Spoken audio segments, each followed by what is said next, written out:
Bonjour à tous, j'espère que vous allez bien. Aujourd'hui, nous allons continuer notre apprentissage du langage mathématique.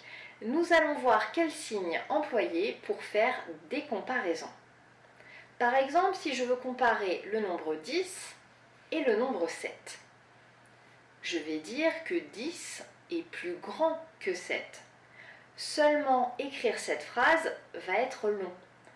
De plus, les personnes qui ne comprennent pas le français ne vont pas me comprendre.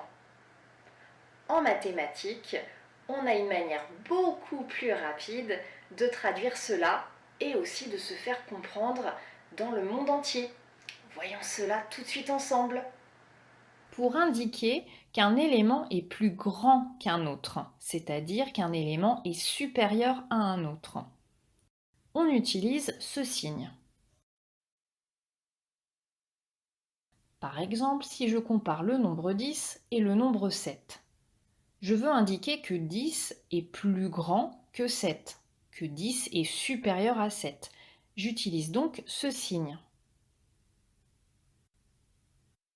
Petite remarque, ce signe ressemble un peu à une bouche ouverte. Retenez alors que la bouche sera toujours ouverte vers l'élément le plus grand. Ou si vous préférez, retenez que le signe sera toujours ouvert vers l'élément le plus grand. Regardez, la plus grande partie du signe est toujours dirigée vers l'élément le plus grand, ici 10, et la plus petite partie du signe est toujours dirigée vers l'élément le plus petit, ici 7.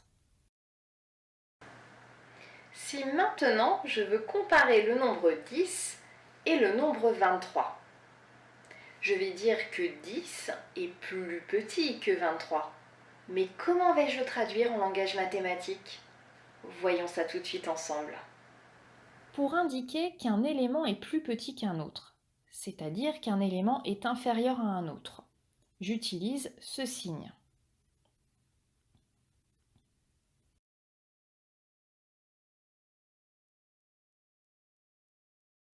Par exemple, si je compare le nombre 10 et le nombre 23, je veux indiquer que 10 est plus petit que 23, que 10 est inférieur à 23. J'utilise donc ce signe.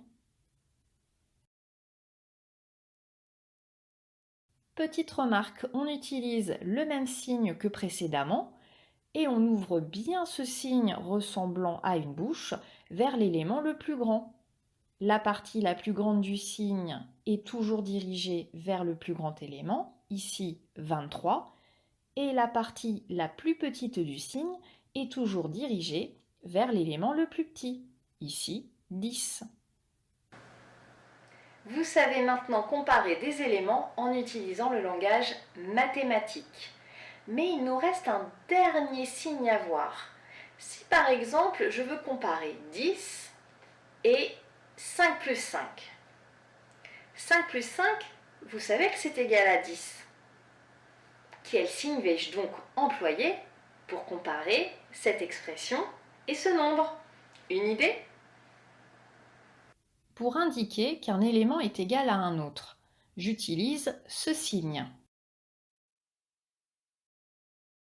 Si je compare le nombre 10 et 5 plus 5, je sais que 5 plus 5 est égal à 10.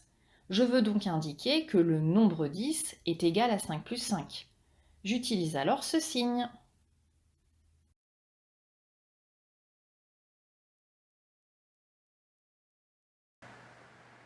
On s'arrête là pour aujourd'hui. Je vous laisse maintenant traduire toutes vos comparaisons en langage mathématique et je vous dis à bientôt.